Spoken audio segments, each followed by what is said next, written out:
Hey everyone, welcome back to another video. In today's video, I'm going to go over the priority list for the season 16 and in a way season 17 as well.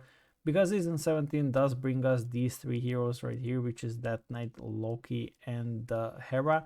And although Death Knight and Loki could perhaps shape up yet another new version of this, I'm not entirely sure of how they will update the selectors from the events and even if they will. So it will entirely depend on that. And yes, Death Knight and Loki will very likely end up in the priority list, and Hera will end up in like a PvP priority list. Whereas these two could actually end up somewhere in the here, like War Dimensions or supports in all contents. But we will see about that when it's time. So just so you know, you will probably be very good for use in the season 17 this version of video as well. It won't really hurt your account at all. So to start off, we have event start. So once there's an event in the game, you will have a selector that you can get for free, which will feature some of the heroes, and most of the heroes that you will be picking is going to be either Tsuki or the Yorm.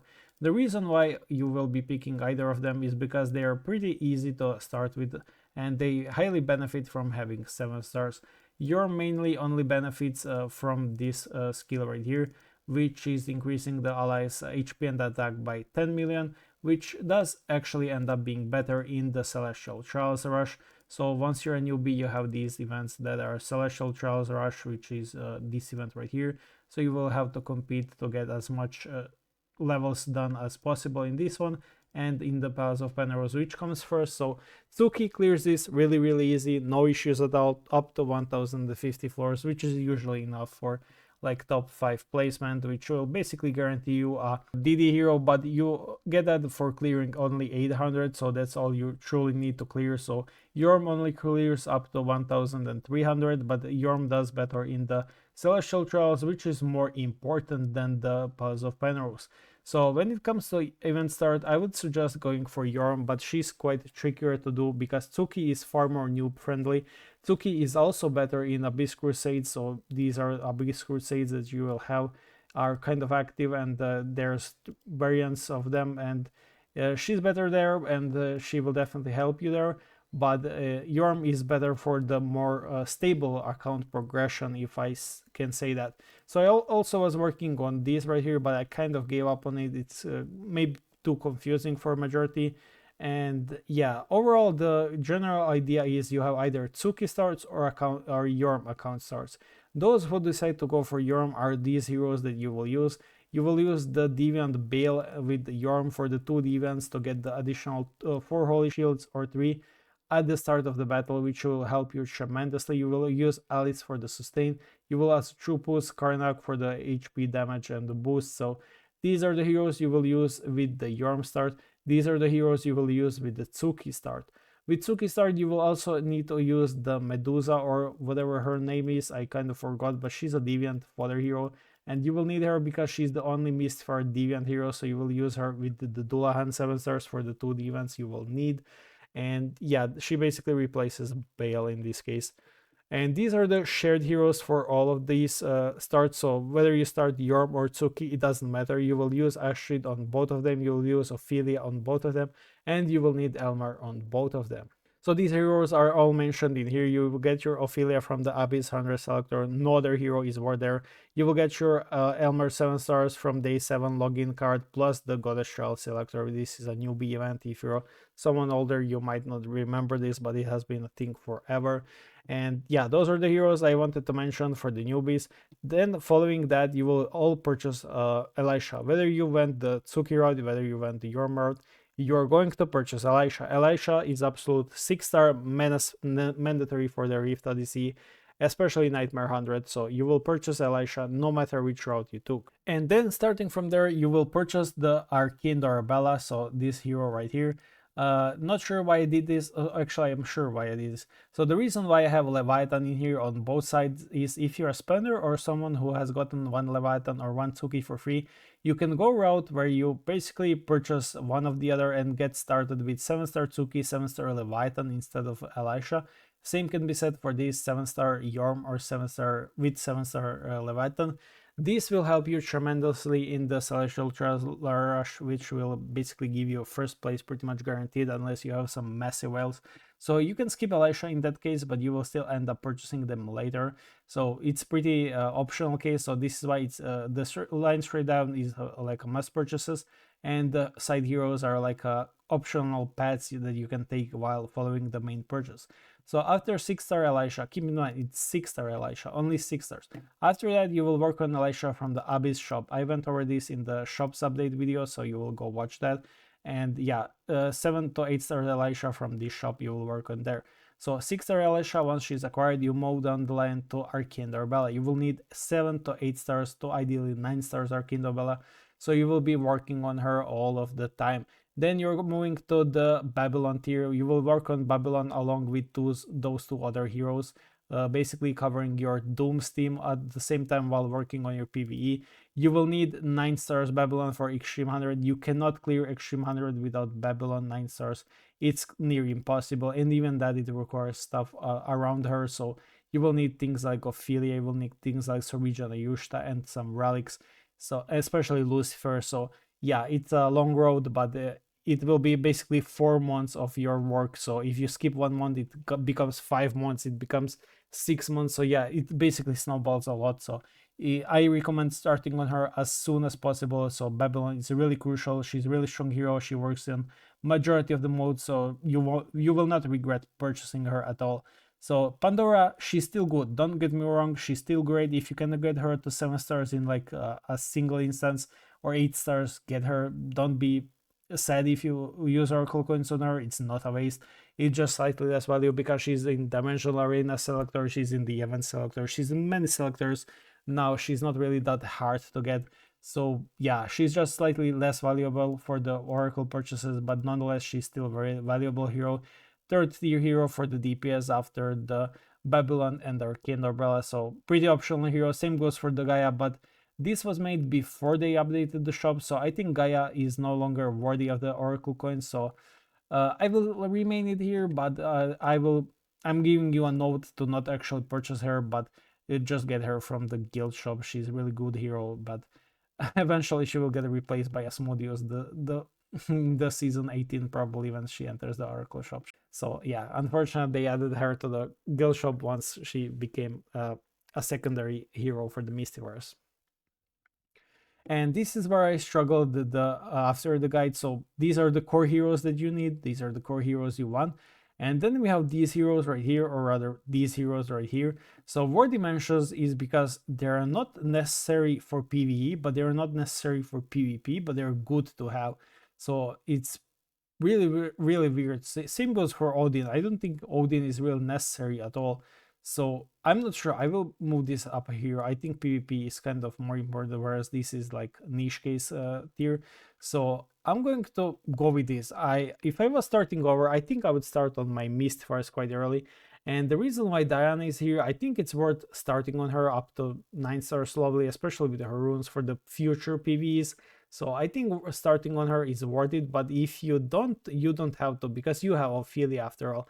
Sometimes Ophelia might not be enough, and sometimes Everhand Diana is the one that needs to break that some additional damage. This happened to me a lot of times where I couldn't clear with Ophelia, but I could with Diana. So I respect Diana a lot, especially at 10 stars with her legendary runes. She's really, really great for the PvE and decent in PvP.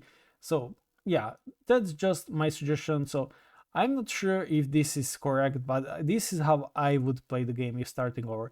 I would personally start with Tsuki just because it's simple, and if you don't have experience with the game, it's a really, really simple start. But if you're someone who's willing to learn, willing to take advices from people, especially on Discord, always ask questions. So if you're someone who's willing to learn, listen to the others, don't argue. Take Yorm. Yorm is just simply better for the progression, because as you can see, I actually forgot to add Yorm in here. So Yorm is actually yet another hero you have to purchase, and yeah, she's a mandatory hero, whereas why can't I copy this? She's a really, really important hero, whereas the Tsuki is not, and she would actually end up being in here or even in here. So this is how it would actually look like. Yorm is a really important hero for your account progress. and it would be really, really bad if you didn't have her on your account. So yeah, yeah, I completely forgot about that. So as you can see, if you go with the Yorm start, you don't have to focus on Tsuki at all. You can kind of skip her. Whereas if you go with Tsuki, you have to go back to Yorm. So yeah, Tsuki is better in PvP. Don't get me wrong, you will steamroll everyone with 7-star Tsuki. It won't be a challenge for a while. But 7-star Yorm with some deviants can actually bring some trouble to the Tsuki as well. So yeah, this was kind of like a tier list that I abandoned because I don't know how to proceed further with these heroes.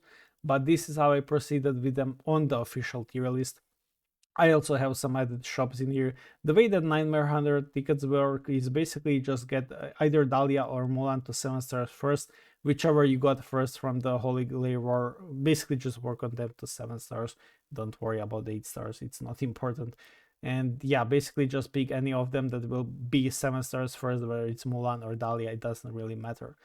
So yeah, that's the priority list for the beginners in the season 16, very likely in the season 17. I don't think, as I mentioned, these 3 heroes will fit at the start of here, but they will very likely be important somewhere in the year. And the PvP road tier is when you are done with something like 9-star Babylon, 7 to 9 stars Leviathan, 7 to 9 stars Origin Yushta, 6-star Elisha, 8-star Arkindle Dorabella, like perfect middle, 8-star Yorm. Tsuki I won't count in because, yeah, she's not mandatory for the late game. And then you can kind of work on your Mystifiers. They do require 8 stars. Majority of them, if not all of them, do require 8 stars. So yeah, just kind of I will move Diana in here. I think this is more fitting tier, and it will also allow me to have 3 Mystifiers in this tier. So yeah, this is the PvP road. You will want Venus, especially for those with ethereals. You will want Venus.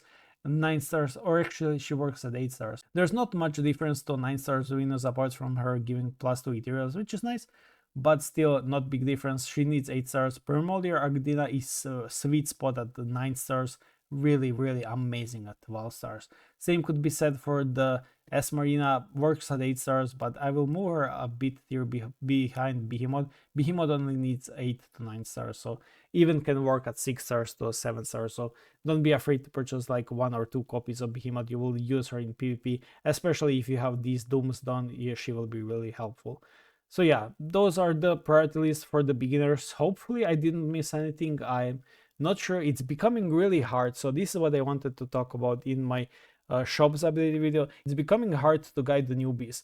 And the reason why is because it's not that players have changed, it's because the game has changed. So in the past, these heroes like Elisha, heroes like Dahlia, Mulan, they were all amazing at either 6 or 7 stars. Rarely a hero needed 8 stars to work. Even Pandora, even like Tsuki or Leviathan, like much as you can see, this is where the issue started. So somewhere around here is the where issue started. So majority of these season 6 and below heroes were really, really strong, even at 6 to 7 stars. You could use them without much investment. But now when I suggest you getting Babylon to 9 stars, that's so scary, because I don't think the devs realize 9 stars is 4 months of progress. That's such a long time to invest a hero that might not be irrelevant in the future. So I'm afraid the devs don't really think of that this way. They make great heroes, don't get me wrong. Most of these new heroes are great, especially at 8 and above 9 stars. But the issue is you have a player base that won't stick around. They won't see the Babylon 9 stars, that's her prime tier where she destroys everything. So you have heroes like Elisha, 6 stars. She's so good at 6 stars. 7 stars even better, and just gets better and better. And they kind of forgot to make these heroes like that. Eve is a pretty good example of hero working at 6 stars, but it really gets better at the higher stars. And I wish I could say the same for Venus, but she's really an 8 stars or nothing hero. And as you can see, most of the old heroes are here because they work at the low investment, which is very crucial for the beginners. They work at the low investment and are not irrelevant in the late game. For example, Tsuki works at 7 stars but becomes kind of irrelevant in the late game because not she's a bad hero, but there's better heroes. There's no better hero than Elisha. She's still like 2 years old and she's still crushing it. And they really did forget to make heroes strong at 6 to 7 stars. And that's why giving advices and just making tier list and everything else kind of becomes harder, because I'm trying to look at it from a perspective of a free-to-play player. I have been free-to-play player for years, and I only started spending like later. I have tried this game as a free-to-play player. I have made mistakes, I have learned. I always tend to make a view as a free-to-play player. I would do things if I was free-to-play player like this. I would start like Yorm 7 into Elisha 6. What would I do then? I always try to look from that angle, because if you're a spender, you can just follow the free-to-play player angle and just speed it up. That's basically what money does. So everything comes from free-to-play players, and money just speeds everything up. So if you're a spender, you will still follow the same path. You will just get there faster. You will get Babylon 9 stars in 2 months instead of 4 months. That's a massive difference. This doesn't hurt whales, but it does hurt free-to-play players. That's double the time needed. And it's really crucial, and I'm not sure if devs forgot that this is important part of the game. And this is what might make Elisha remain still a really relevant hero in the future, just because they forgot how to make usable heroes after 7 stars, or rather below 8 stars. So that's the only reason we have these heroes right here. If Arcane Arbella or like Babylon were usable at 7 stars, they would be in here. Instead, they're here because you have to start from the heroes that basically pave your path and kind of create you a smooth progress. Instead, imagine you're starting and you purchase Babylon. Somebody in World Chat said, Babylon is amazing, get her, get her. You purchase her only to realize she does absolutely nothing until she gets to 8 stars. And then you basically just wasted your 100 Oracle coins. You don't have any kind of way to path. You don't really have anyone to pave you the way and basically have smooth progression in the game. And yeah, that's kind of sad what they made, but I'm not saying the heroes are bad, I'm not saying the old forces are bad, but I do wish they made, or at least paid some attention to the skills that unlock at 6 and 7 stars, but instead they don't do that. Like Loki, just look at this. Her skill is so sad. Just so basically these are the skills you unlock at the start. So after the enemies are inflicted, this doesn't do anything for a newbie. Why does a newbie care about the control effect? And you can do this for all of the new heroes. It won't really make a difference. Sourceborn Marina was one of these heroes I assumed will be strong at 6 to 7 stars, but she's not. She still requires 8 stars, her old force. So yeah, that's just my rant about this. And yeah, the priority list is, as I said, you can either go Tsuki or Yormroad, followed by Elisha, and then following this right here or this right here. It's completely up to you. And yeah, I know I haven't updated the guides. I kind of gave up on them. They're not really worth the time anymore, and they're too exhausting. They require constant updating, and yeah, I'm not really doing the guides anymore as much as I used to, so sorry for that, but I'm just trying to be as active on YouTube as I possibly can. But yeah, thank you guys for watching and see you in the next one.